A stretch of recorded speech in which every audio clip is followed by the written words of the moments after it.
आता आपल्या आवडत्या मालिकेचे संपूर्ण भाग मालिका प्रसारित झाल्यानंतर लगेचच पाहू शकता फक्त सन नेक्स्ट वर. भारतातील प्रेक्षकांसाठी मोफत सेवा.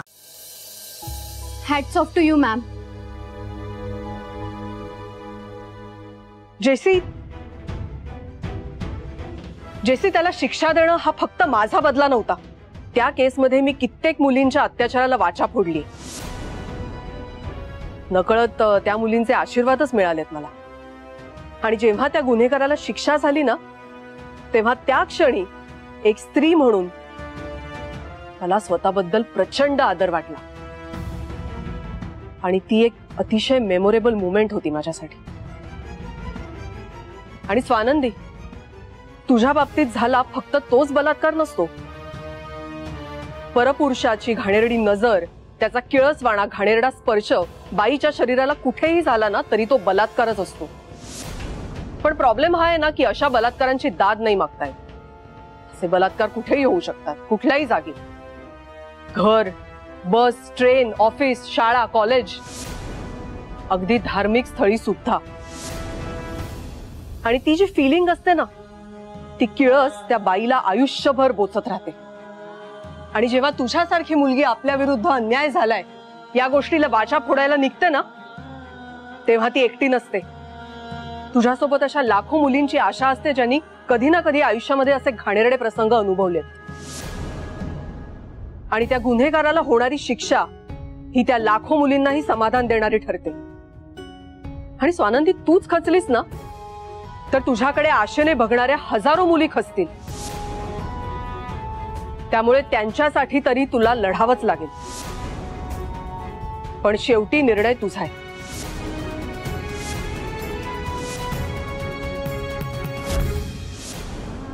हो मॅडम.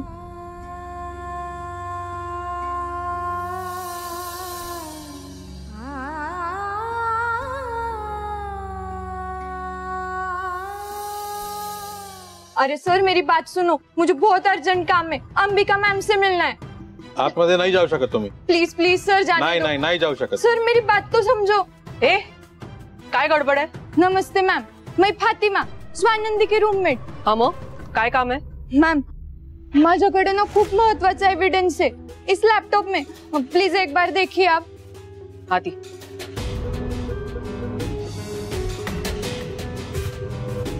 फातिमा तू? हो स्वानंदी, सांगते. बोल फातिमा. मॅम, स्वानंदी आणि जेसी जेव्हा गुन्हेगारांचा शोध घेत होत्या तेव्हा त्यांना हे फुटेज सापडलं. लेकिन तब तक सरपंच पकड़ा गया था. फुटेज सापडलं पण इल्लीगल पद्धतीने.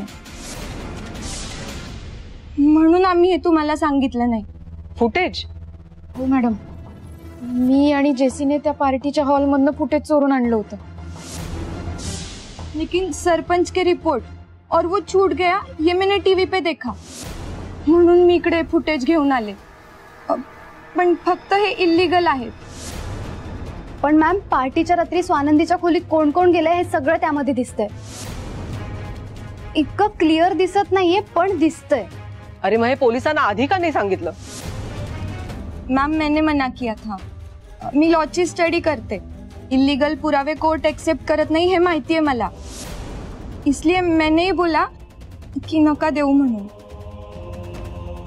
त्या लोकेशनचं नाव, पत्ता आणि तारीख हे लिहून दे. शिंदे, हे फुटेज सगळ्या फॉर्मॅलिटीज कंप्लीट करून लीगली घेऊन या. बरं मॅडम.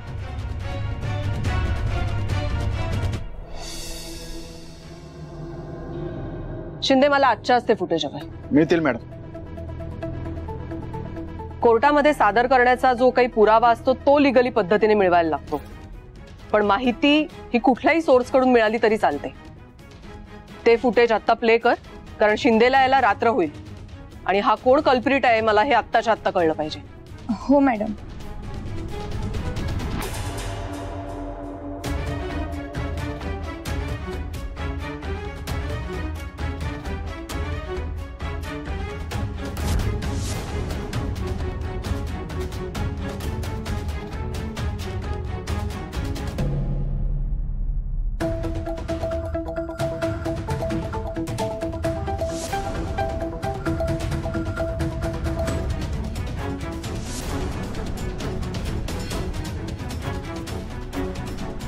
हा कोण?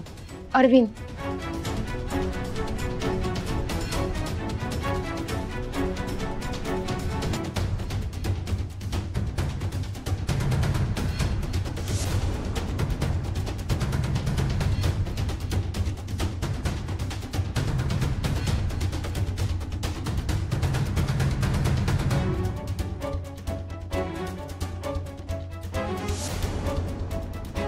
Good morning.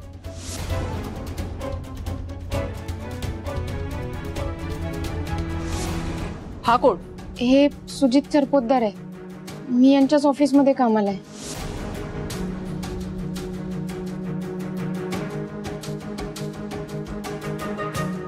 याने प्रपोज केलं तुला? हो, म्हणजे नाटक म्हणून प्रपोज केलं होतं. हा मग? पण नंतर नंतर काय? नंतर खरंच प्रपोज केलं. हो मॅडम, पण नंतर त्यांनी माफी मागितली माझी. मग काय झालं?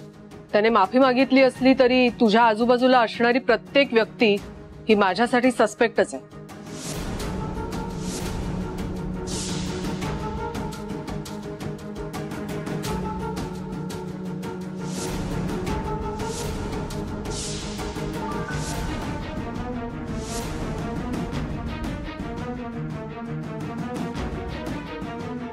आणि हा कोण आहे? हे मणी सर आहेत.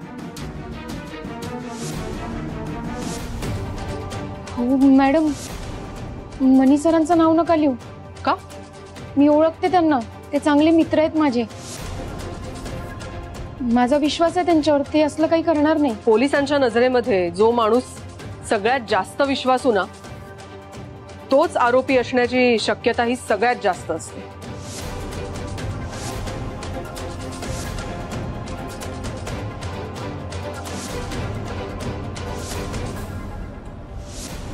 नहीं मैडम, मणि सर वैसे नहीं है. नाही मॅडम, मणी असा नाहीये. तो कधीच हे घाणेरडं कृत्य करूच शकत नाही. इनफॅक्ट तो नेहमी स्वानंदीच्या पाठीशी उभा राहतो. खंबीरपणे तिची साथ दिली आहे त्यांनी. नेहमी तिची मदत करतो. तो असं काही करू शकत नाही. तुम्ही प्लीज त्या संशयितांच्या यादीमध्ये ना त्याचं नाव नका लिहू. Sorry madam, sorry Swanandi. म्हणजे तुमच्यासाठी मणी कितीही चांगला मुलगा असला तरी त्या दिवशी तो गुन्ह्याच्या ठिकाणी होता. त्यामुळे आम्ही त्याला क्लीन चिट नाही देऊ शकत. हा, पण तुम्ही म्हणताय म्हणून आम्ही त्याला इतरांसारखी अटक नाही करणार.